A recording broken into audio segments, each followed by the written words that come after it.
मनुस्मृतीचा आधार घेऊन उद्याची आम्हाला रचना करायची आहे. ईज ऑफ डुईंग बिझनेस. मालकांना त्यांचा उद्योग, त्यांचं एक्सप्लॉयटेशन होत आहे, त्यांची पिळवणूक होतीये आणि त्यातनं त्यांना कंत्राटी पद्धत बंद करा, सर्व कामगारांना कायम घेतलं पाहिजे, फिक्स टर्म कॉन्ट्रॅक्ट रद्द करा, या आणि त्यासाठी जी चळवळ करायची आहे त्याच्यामध्ये आता तर जोरदार टाळ्यांनी स्वागत करतो ॲडव्होकेट कॉम्रेड दीपक भालेराव.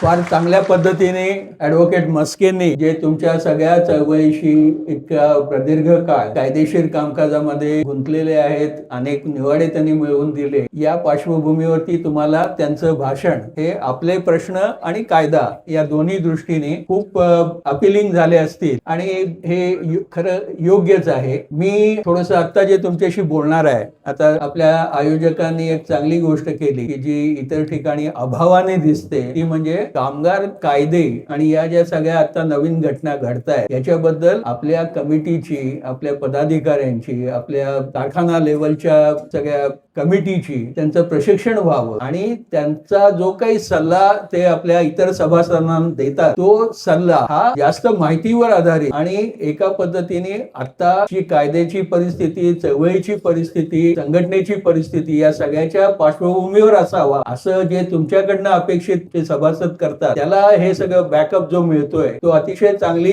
आपल्या संघटनेची प्रक्रिया चालू आहे आणि यातल्या काही चांगल्या गोष्टी आम्ही आमच्या संघटनेमध्ये कामगारांच्या, सफाई कामगारांच्या आणि औद्योगिक कामगारांच्या मुंबई आणि परिसरातल्या सगळ्या संघटनांमध्ये आम्ही पण नक्की प्रयत्न करू. तुमचा उपक्रम चांगला आहे. आता आपण खूप तपशिलामध्ये कामगार कायदे, नवीन कायदे याच्याबद्दल बोलतो आहोत. एक शिल्लक राहिलेले काही मुद्दे तुमच्या समोर मांडणं जे काही मला आवश्यक वाटतं तेवढेच मी आता बोलणार. हे बघा, काय ज्याला म्हणता येईल की कायदा का पाहिजे आपल्याला, कायदा पाहिजे, कायद्यातले बदल, कायदा चांगला वय, कायदा का पाहिजे, त्यातल्या दोन गोष्टी आहेत. बघा, आपली चळवळ ज्यावेळेला माघारीवर असते त्यावेळेला आपण कायद्याचा आधार घेतो आणि काहीतरी गोष्टी प्राप्त करायचा किंवा आपलं जीवन दुरुस्त करण्याचा, सुधारण्याचा प्रयत्न करतो. कमीत कमी मागे जाणार नाही एवढं बघण्यासाठी ते आपण करत असतो. आणि ज्या वेळेला आपली चळवळ जोरात असते त्यावेळेला कायद्यामध्ये पॉझिटिव्ह बदल झाले पाहिजेत, आमच्या जीवनात योग्य आम्हाला आमच्या मोबदला मिळेल अशा स्वरूपाचे बदल झाले पाहिजे. अशा प्रकारे आपण दोन पद्धतीने कायद्याकडे बघतो. कायदा कधी आपल्याला मदतकारक ठरतो आणि कायदा कधी कधी आपल्याला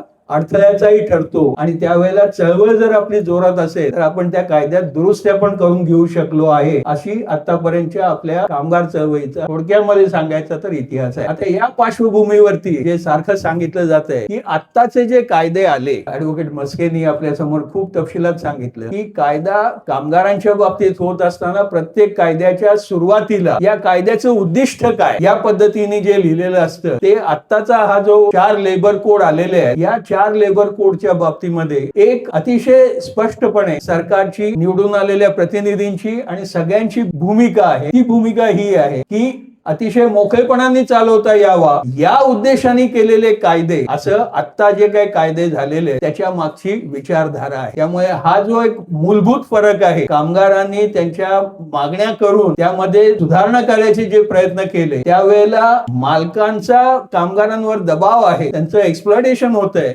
त्यांची पिळवणूक होतीये आणि त्यातनं त्यांना योग्य ती कायदेशीर संधी मिळाली पाहिजे या उद्देशाने पूर्वी झालेले कायदे आणि आत्ताच्या कायद्याची मूलभूत चौकटच वेगळी झाली. त्या चौकटीचं कारण आता केंद्र सरकारची जी कामगार विरोधी भूमिका आहे त्याला ती साजेशी आहे आणि त्याच्यामध्ये ईज ऑफ डुईंग बिझनेस हे ज्या वेळेला त्या सर्व कायद्याचं सूत्र आलं त्यामुळे या कायद्यातल्या सगळ्या तरतुदी कशा असणार आहेत हे अतिशय स्पष्ट होतं. आपणही ते समजून घेतलं पाहिजे आणि या सगळ्या कायद्यामध्ये मूळ कायदा हा कामगारांना संरक्षण दिलं पाहिजे या विचाराने प्रेरित होऊन केलेला कायदा आहे. त्याच्यात सुद्धा काही मर्यादा नक्की तयार झाल्या, पण आत्ताच्या कायद्यामध्ये हे अजिबात नाही. आणि हे सगळं आपल्याला जर तपासायचं असेल तर कामगार चळवळीची आता सध्या मागणी काय होती, आपल्या सगळ्या या ज्या फेडरेशन्स आहेत आपण सगळे धंदा म्हणून एकत्र जमतो, आपल्या धंद्यामध्ये, इतर धंद्यामध्ये कायद्यामध्ये चळवळीच्या मागण्या काय होत्या? आपल्या मागण्या या होत्या की आम्हाला नुकसान भरपाई, रिट्रेंचमेंट कॉम्पेन्सेशन 15 दिवसाचं दिलं जातंय, ते 45 दिवसाचं द्या. कारखाना बंदी झाली तर आम्हाला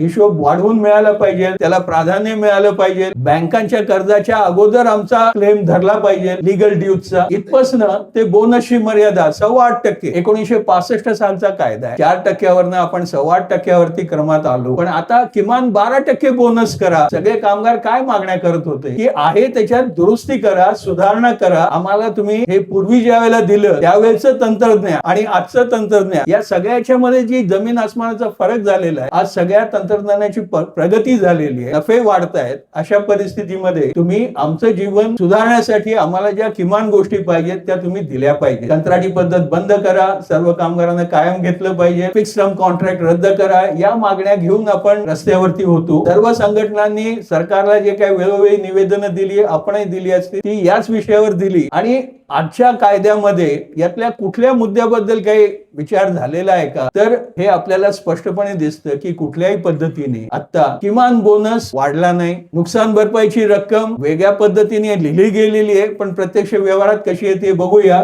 क्लोजर काही नाही, सुधारणा नाही. उलट जो 100 कामगारांच्यासाठी कायदा होता तो आता 300 वरती नेऊन ठेवला. साखर धंद्यामध्ये थोडंफार तुमच्याकडे एका छताखाली काहीतरी एम्प्लॉयमेंट आहे आणि ती 300च्या आसपास, 300 पेक्षा जास्त अशा पद्धतीने अनेक ठिकाणी आहे. पण औद्योगिक कारखान्यामध्ये 300 कामगार एका छताखाली काम करतायत. ही परिस्थिती आता संपूर्णपणे बदलली गेलेली आहे आणि तिथे मग पोट कंपन्या करतील ते. स्मॉल इज ब्युटिफुल मध्यंतरी भांडवलदारांनी काढलेलं जे धोरण होतं जुन्या काळामध्ये, ज्यावेळेला एक टेक्सटाईल मिलचे लोक 3 वाजता शिफ्ट सुटली की बाहेर पडायचे, त्यावेळेला 3000-4000 कामगार एका वेळेला गेट बाहेर पडतायत अशी परिस्थिती असायची. जवळपास 2-3 मिल्स असतील, गिरणी कामगार जर एकत्र बाहेर पडले तर रस्त्यावरनं चालायला जागा नाही अशी परिस्थिती असायची. ती एका छताखाली सगळं काम ठेवायचं नाही, त्याचे तुकडे करायचे, बाहेर द्यायचे आणि काहीतरी महत्वाचं म्हणून ते जे मालकाला समजतं ते काम फक्त आपल्या छताखाली ठेवायचं. या पद्धतीने सगळं विकेंद्रीकरण झाल्यानंतर ही 300ची कामगार संख्या ही आता अजिबात कालबाह्य झालेली आहे. 300चे कारखाने आज मुंबईमध्ये मोजून 5 किंवा 7 निघते. मुंबई सारख्या शहरात ही परिस्थिती आहे. इतर ठिकाणी काय परिस्थिती असेल तुम्ही बघा. त्यामुळे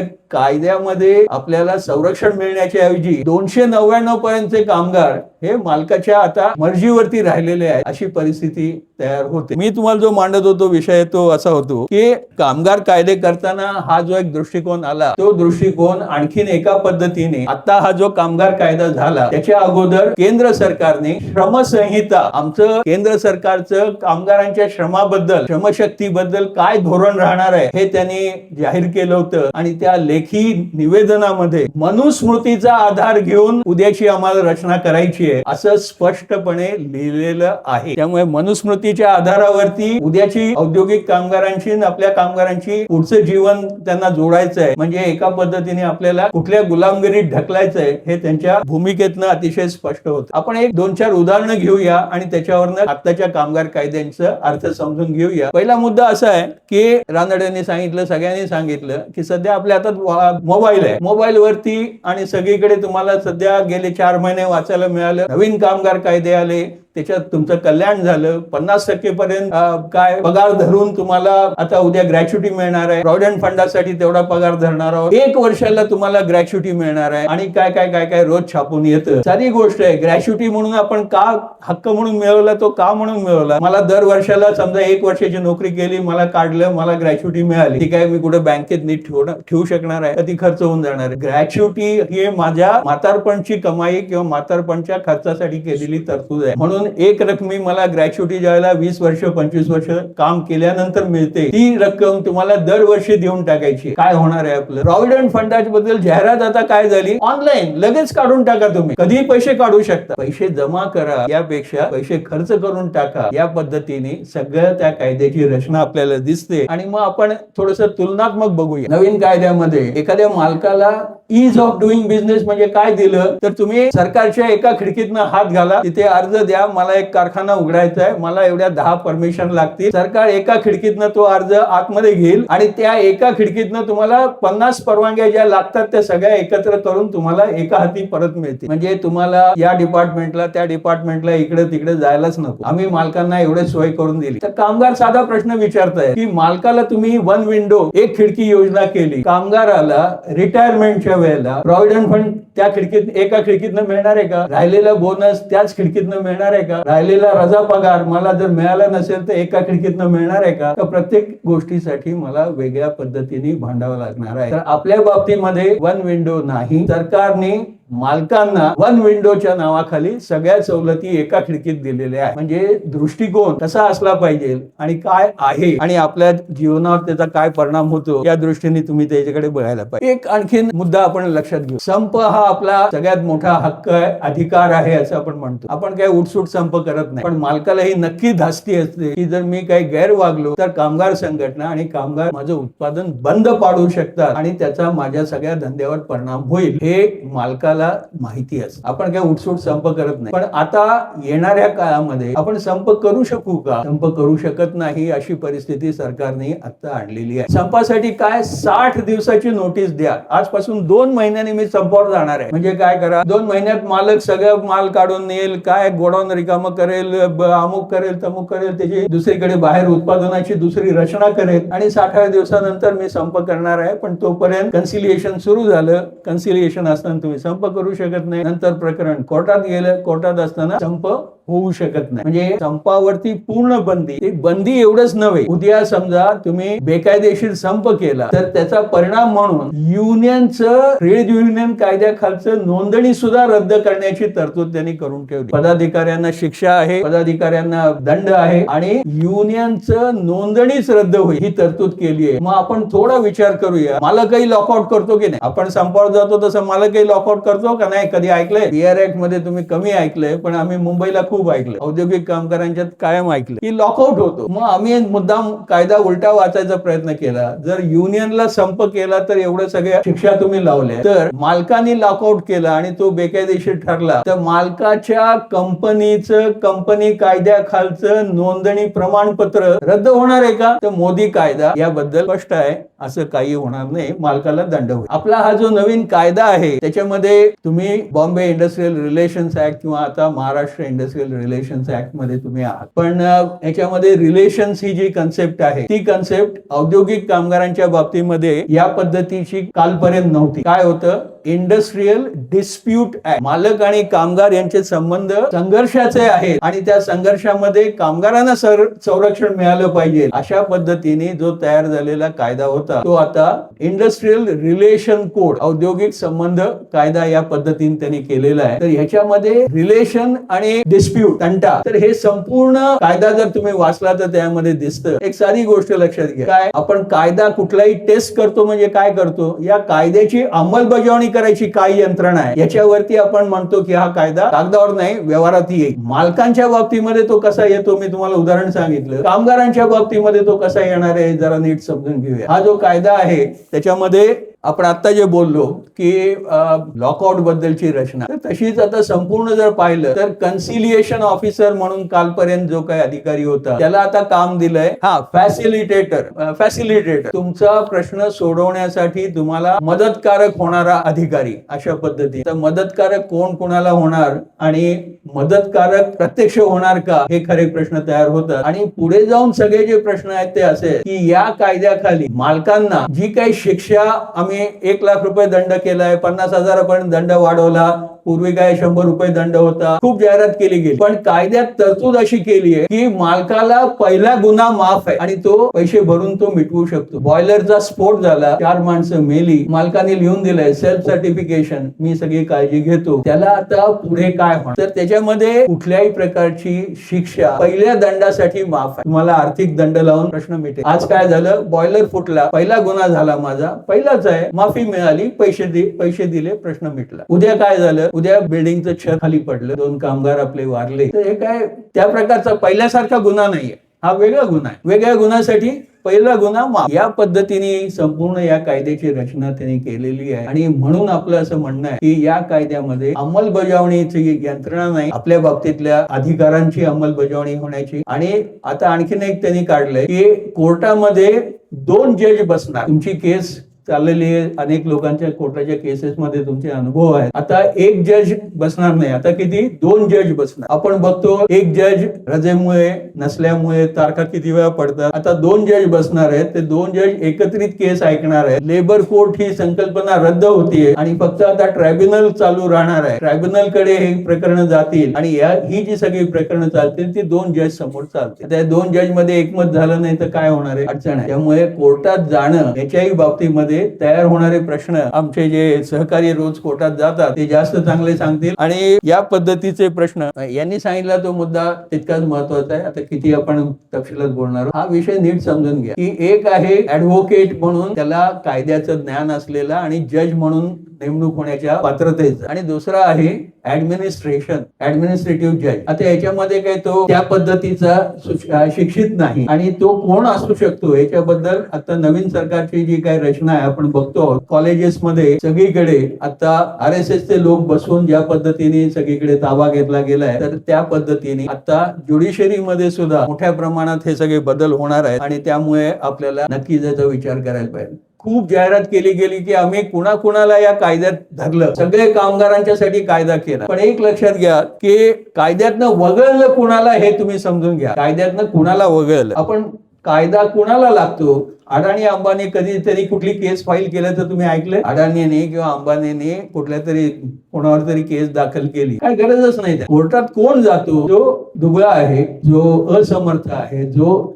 ज्या पद्धतीच्या संघर्षाला तोंड द्यायची, ज्याला आता अन्याय झाला तर तो अन्यायाचं परिमार्जन करायला तो कोर्टात जातो. तर प्रश्न असा आहे की कोर्टात कोणी जायचं, कुठल्या कायद्याखाली जायचं, कायदा कुणाला पाहिजे? तर आता कंत्राटी कायदा, तुम्ही त्यातनं वेगळ्या पद्धतीने बाहेर आहात, पण इतर औद्योगिक कामगारांसाठी 50 कामगार असतील तरच कंत्राटी कायदा लागणार. मुंबईला ज्या कोर्टाच्या केसचा रानडेंनी उल्लेख केला, त्या केसमध्ये पालिकेने 20 कामगारांचा त्यावेळेला कायदा होता. 18 कामगार 19 कामगारच ठेवायचे आणि असे 300 कॉन्ट्रॅक्टर मुंबईमध्ये त्यांनी आणले. कारण का? त्या 20 कामगार म्हटल्यावरती कायदा लागू होतो, 18च कामगार ठेवूया. मग संघटना म्हणून आपल्याला भांडण करावं लागलं की 18 कामगार जर काम करणार असतील तर आम्हाला हप्त्याची सुटी पाहिजे. हप्त्याची सुटी पाहिजे म्हणजे 1 सप्तमांश कामगार वाढवून द्यायला पाहिजे. मग 18 चे 21 झाले आणि 21 झाल्यावरती कामगार कायद्यामध्ये त्यांना आपण आणलं. या कामगारांना पालिका कामगारही म्हणत नव्हती, त्यांना व्हॉलेंटियर म्हणायला लागले. आम्ही तुम्हाला देतो तो पगार नाहीये, आम्ही तुम्हाला मानधन देतो. इथपर्यंत पालिकेची भूमिका गेली टोकाला. या सगळ्या संघर्षामध्ये हे कंत्राटी कामगार संघटित करून या सगळ्यांचा प्रश्न गेले 30 वर्ष ज्या पद्धतीने सांगितला गेला, तर तो पहिल्यांदा गेटवरती आणि नंतर कोर्टामध्ये लढवून आपण काही गोष्टी घडवू शकलो आणि काही ऐतिहासिक निवाडा आपल्याला मिळालाय. पण 50 कंत्राटी कामगार असले तर आता कायदा लागू होणार आहे. बोनस कायदा 20च्या खाली लागू होणार नाही. कारखाना नोंदणी, रजिस्ट्रेशन, फॅक्टरी ऍक्ट खाली असेल तर 20 पेक्षा अधिक कामगार पाहिजे. इलेक्ट्रिसिटी नसेल तर 40 कामगार पाहिजे. 39 कामगारांना कायदा लागू नाहीये. फॅक्टरी ऍक्टच्या सवलती, बेनिफिट, रजा बिजा आपण जे काय म्हणतो, या सगळ्या गोष्टी आता त्यांना लागू होणार नाहीत अशी परिस्थिती या कायद्यात झाली आहे. बोनसच्या बाबतीमध्ये सगळ्यात मोठी अडचण या लोकांनी केली आणि प्रॉव्हिडंट फंड आणि इन्शुरन्स या तिन्ही प्रश्नामध्ये काय झाले ते नीट समजून घ्या. प्रॉव्हिडंट फंडामध्ये 15,000च्या वरती पगार गेला तर आपल्याला प्रॉव्हिडंट फंड लागू करण्याची आता नवीन कायद्याखाली मालकावरती जबाबदारी राहणार नाही अशा स्वरूपाची तरतूद आहे. विम्याच्या बाबतीमध्ये, ESIच्या बाबतीमध्ये 21,000 त्यांनी पगाराची मर्यादा ठेवली. 21,001 रुपयावरती जर कोणाला कामाला लावलं तर तो कामगार राज्य विमा योजना ESI यातल्या कुठल्याही बेनिफिटला तो हक्कदार होत नाही. आज किमान वेतन, वेगवेगळ्या धंद्यातली किमान वेतन जाहीर होतात. तुम्ही बघू शकता की सर्व किमान वेतन 16,000, 17,000, 18,000, 20,000च्या आसपास आली आणि प्रॉव्हिडंट फंडातनं ते कामगार प्रॉव्हिडंट फंडात राहू शकत नाही, ESI मध्ये राहू शकत नाही. आणि बोनस वगैरे सुद्धा हा मुद्दा आहे. त्या याच्यामध्ये 21,000पेक्षा कमी पगार असलेल्यांनाच बोनस मिळणार आहे आणि तो बोनस 7,000 किंवा किमान वेतन हे ज्यातलं जे काही जास्त असेल त्याच्यावरती मिळणार. त्यामुळे बोनस कायद्यातनं किती यांना वगळायचे आहेत आणि किती लोक बाहेर काढतायत हे पण आपण समजून घेतलं पाहिजे. त्यामुळे कामगार कायद्यामध्ये अंमलबजावणीचा अंधार आहे. कामगार कायद्यात सगळ्यांना घेतलं म्हणून म्हणत असताना वगळणाऱ्यांची संख्या जास्त आहे. पानपट्टीवरच्या एका कामगाराला सुद्धा, पिठाच्या गिरणीतल्या एका कामगाराला सुद्धा कामगाराचे हक्क मिळाले पाहिजे म्हणून आपण भांडत होतो. आणि यांनी कायद्याची अंमलबजावणीची मर्यादाच एवढी वर चढवली आहे की त्यातनं वगळले जाणारे समुदाय किती आहे याच्याही बद्दल आपण समजून घ्यायला पाहिजे. आता मुद्दा काय तर थोडासा आपण व्यवहाराचा बघूया की केंद्र सरकारचे कायदे आले आणि आपल्या वकील साहेबांनी सांगितलं त्याप्रमाणे हा विषय केंद्र सरकार आणि राज्य सरकार दोघांच्या अधिकारात असल्यामुळे केंद्र सरकारचे कायदे आहे तसे अंमलात आणले पाहिजेत, हे राज्य सरकारवरती बंधन नाही. आता सध्या जो प्रयत्न आपला चालू आहे तो प्रयत्न असा आहे की कामगार विभागाकडे तुम्ही महाराष्ट्राची विशिष्ट परिस्थिती लक्षात घेऊन महाराष्ट्रातले कायदे रद्द करू नका. युनियन मान्यता, अनफेअर लेबर प्रॅक्टिस, आपला महाराष्ट्र इंडस्ट्रियल रिलेशन्स ऍक्ट, हे सर्व कायदे आहेत तसे चालू राहिले पाहिजे. आणि या व्यतिरिक्त तुम्ही आता केंद्र सरकारचे कायदे लागू करत असताना या कायद्यांमध्ये कामगारांच्या बाजूच्या दुरुस्त्या करायचा तुम्हाला अधिकार आहे. हा मुद्दा आपण परवा कामगार मंत्र्यांची भेट घेतली त्यावेळेला त्यांना निवेदन देऊन, मुद्दाम लेखी निवेदन देऊन मोर्चे काढले. त्या मोर्चातनं आपण त्यांना निवेदन देऊन त्यांच्या लक्षात आणून दिलंय. त्यांना माहित नाही असं नाही, परंतु आता चळवळ म्हणून आपल्याला आपल्या राज्यात आपले जे जुने काहीतरी एक परंपरा आहे त्या परंपरेच्या मागे काही जाणार नाही इतकं तरी तुम्ही केलं पाहिजे. अशा स्वरूपाचं आंदोलन करण्याची आता गरज आहे. आणि कायदे केंद्र सरकारचे आहे तसे लागू आम्ही होऊ देणार नाही, या पद्धतीने आपल्याला काहीतरी करायला पाहिजे. आणि त्यासाठी जी चळवळ करायची आहे त्याच्यामध्ये आता विद्यार्थ्यांनी आपल्याला एक नवीन पायंडा घालून दिलाय. त्यामुळे तुम्ही पाहिलं असेल की पोलीस पहिलं काय बॅरिकेड, जाळी, दुसरी जाळी, तिसरी जाळी, म्हणजे मुलं उड्या मारून जात आहेत तर त्यांना परत दुसरीकडे पुढे उडी मारायला पाहिजे, तिसरी उडी मारायला पाहिजे. आणि लाठीवाले तर तयार आहेतच, पण हे सगळं ओलांडून त्यांनी केलं. आणि आता परवा तुम्ही जर पाहिलं असेल तर किसान मोर्चा जो येतोय त्याच्यासाठी त्यांनी 9-9, 10-10 बॅरिकेड लावली आणि त्याच्यात अंतरही जास्त ठेवलंय. म्हणजे तुम्ही एकावरनं दुसऱ्यावर उडी मारू शकत नाही. काय चाललंय सगळं बघा. आणि आंदोलन आता आपल्याला त्याला करंट लावण्यापर्यंत सुद्धा गोष्टी गेलेल्या आहेत. म्हणजे तुम्ही ओलांडून येऊ शकत नाही. ज्या लोकसभेला मी लोकांना निवडून दिलंय ते माझं म्हणणं ऐकत नाहीत तर त्यांना भेटायला मी येतो. इतर देशामध्ये लोकसभेच्या बाहेर मैदान ठेवलेलं आहे की इथे येऊन लोकांनी यावं, निदर्शनं करावीत, सगळं करावं. ते रामलीला मैदान म्हणून दिल्लीला देतात आणि तिथे मुश्किलीने 2 तास किंवा 1 तास आपल्याला निदर्शन करायला मिळतं. देशभरातनं आपण अनेक वेळेला आपल्या प्रश्नांसाठी जातो आणि तिथनं कुणीही मंत्री ऐकायलाही येत नाही, बघायलाही येत नाही, लोकांना काही दिसतही नाही. दिल्लीच्या लोकांनाही काही कळत नाही बाबा कोण आले, कुठले आले, कशासाठी आले. त्यामुळे संपूर्ण चळवळीवरती ज्या पद्धतीने बंधनं घालायचे प्रयत्न चालू आहेत तर ते प्रयत्न, हे आता जी परिस्थिती आहे याच्यामध्ये आपण संघटित कामगारांनी, आता सारी गोष्ट आहे की आपण 100 कामगारांपैकी 93 असंघटित आहेत, मुश्किलीने 7 कामगार संघटनेमध्ये आहेत. तर आपण जर यामध्ये पुढाकार घेतला नाही तर येणारी परिस्थिती अतिशय गंभीर आहे. संघटना म्हणून हे सगळं तुमच्यापर्यंत आणायचे संघटनेचे जे प्रयत्न आहे त्याला तुम्ही साथ द्या. आणि मूळ प्रश्न हा आहे की आपण परिस्थिती बदलली आहे याचा पूर्ण अंदाज घेऊन संघर्षाच्या तयारीत राहिलं पाहिजे. मोर्चा काढले पाहिजे, आपापल्या ठिकाणी आंदोलन केले पाहिजे. आज जर आपले खासदार जर आले असते, आमदार आले असते तर त्यांच्या समोर आपण हेच मांडणार की तुम्ही तिथं केंद्रामध्ये आहात, तुम्ही इथे राज्यामध्ये आहात, हे कायदे जर असे होणार असतील तर तुम्ही आम्हाला काय सांगून मतं दिली, आम्ही तुम्हाला आता पुढे का मत द्यावं, हा खरा प्रश्न विचारण्याची आता परिस्थिती या सगळ्याच्यातनं तयार झालेली आहे. आणि हे जे सांगितलं जातं की झोमॅटोच्या लोकांचं आता आम्ही कव्हरेज करणार आहोत, आणखीन कोण अमेझॉनच्या लोकांचा आम्ही याच्यात कायद्यात सगळ्यांचा अंतर्भाव करतो. मला साधा प्रश्न आहे की अमेझॉन सारखी कंपनी लोकांपर्यंत माझा माल पोहोचवणं हे त्या कंपनीचं काम आहे का नाहीये? मग जर लोकांपर्यंत माझा माल विकलेला पोहोचवायचा असेल तर ते माझं कायमस्वरूपी काम असेल तर माझ्या म्हणजे आताच्या स्थायी आदेशामध्ये कामाच्या स्वरूपाप्रमाणे कामगारांचं वर्गीकरण, काम कायम, कामगार काय, काम कॅज्युअल, कामगार कॅज्युअल, काम टेम्पररी, कामगार टेम्पररी. पण काम कायम आणि कामगार कॉन्ट्रॅक्ट वरती, परमनंट नाही, एफटीसी वरती. आता एफटीसीच्या बाबतीमध्ये परवा कामगार मंत्र्यांकडे जी चर्चा झाली त्याच्यामध्ये एक मुद्दा आपण असा मांडायचा प्रयत्न केला की एफटीसी वाल्याला परत काम दिलंच पाहिजे तुम्हाला, तो नाही आला तर गोष्ट वेगळी, त्याच्याकडनं तुम्ही लिहून घेणार हा मुद्दा वेगळा, पण त्याच कामगाराला त्याचा पिरियड संपल्यानंतर बोलवलं पाहिजे. आणि एकापेक्षा जास्त त्याचे जर काय एफटीसी पिरियड झाले तर त्याला तुम्ही कायम नोकरीत घेतलं पाहिजे, कारण तुमच्याकडे तेवढे दिवस काम आहे त्याला. हा काही टेम्पररी नाही. एफटीसी वाला टेम्पररी नाही.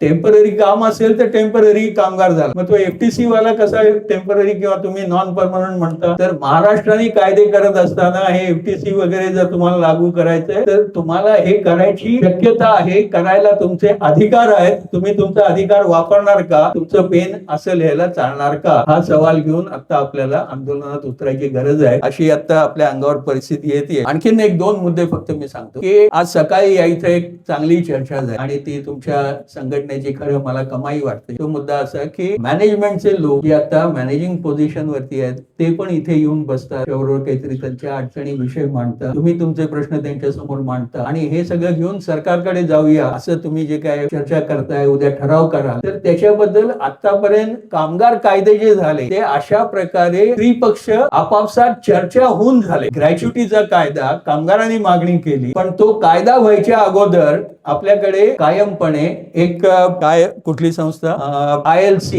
इंडियन लेबर कॉन्फरन्स या नावाने एक आपल्याकडे संस्था आहे. 2015 पर्यंत तिची 47 मिटिंग झाल्या आणि आतापर्यंत आपले सगळे जे कामगार कायदे झाले ते त्या मीटिंग मध्ये चर्चा होऊन काहीतरी प्रस्ताव तयार झाला आणि त्याच्यावर कायदे झाले. या मीटिंग मध्ये मालकांचे प्रतिनिधी आहेत, युनियनचे प्रतिनिधी आहेत आणि सरकारचे प्रतिनिधी आहेत. आपल्या मागण्या आपण त्या ILC कडे पाठवतो. ILC बसून चर्चा करते, मालक त्यांच्या मागण्या घेऊन येतात आणि तिथे बसून चर्चा होऊन काहीतरी एक सार निघतं आणि सरकार समोर कायद्यात रूपांतर करा म्हणून जातं. असं सगळं होऊन आपल्याकडचा 5% घरभाडे भत्त्याचा कायदा असेल, ग्रॅच्युटीचा कायदा असेल, केंद्र सरकारचे कायदे असतील, बोनसचा कायदा असेल, सर्व कायदे हे या पद्धतीने झाले. आणि यावेळेला काय झालं, यावेळेला 2015 नंतर ही जी 3 पक्षाची मीटिंग होती ती सरकारने कधी घेतलीच नाही आणि त्याच्यानंतर जे कायदे झाले ते मंत्रिमंडळ, मालकांचे प्रश्न, मालकांच्या सूचना, मालकांनी केलेल्या मागण्या अशा पद्धतीने त्या एकतर्फी पुढे आल्या. कायदा लिहिला गेला आणि मग तो संसदेत चर्चेसाठी ठेवला. जे सारखं सांगितलं जात आहे की संसदेमध्ये याच्यावर चर्चा सुद्धा झाली. रानडेंनी सांगितलं की आपल्याकडे कायदे किती होते, 44. त्याचे किती करायचे होते, 4. 44 कायद्यांची नावं पूर्ण वाचणं याला सुद्धा जो 20 मिनिटाचा वेळ लागेल तो लोकसभेमध्ये आयत्या वेळेचा विषय म्हणून 1 वाजता प्रश्न आणून 1 वाजून 20 मिनिटांनी आपले सगळे कायदे रद्द करणारा ठराव त्यांनी केला. आणि या पद्धतीने केंद्र सरकारचं जे धोरण आहे त्याच्या विरुद्ध आपल्याला संघर्षात उतरणं भाग आहे, आपल्यासाठी भाग आहे, आपल्या पुढच्या पिढीसाठी तर अतिशय आवश्यक आहे. आपल्या मागच्या पिढ्यांनी सर्व संघर्ष केला म्हणून आपण इथपर्यंत पोहोचलो. BR ऍक्ट मध्ये सुद्धा तुमचा जो कायदा आहे साखर धंद्यासाठी, तर मुंबईच्या गिरणी कामगारांनी 1982 साली संप करून त्या कायद्यातल्या काही जाचक दुरुस्त करा ही मागणी करून संप केला होता,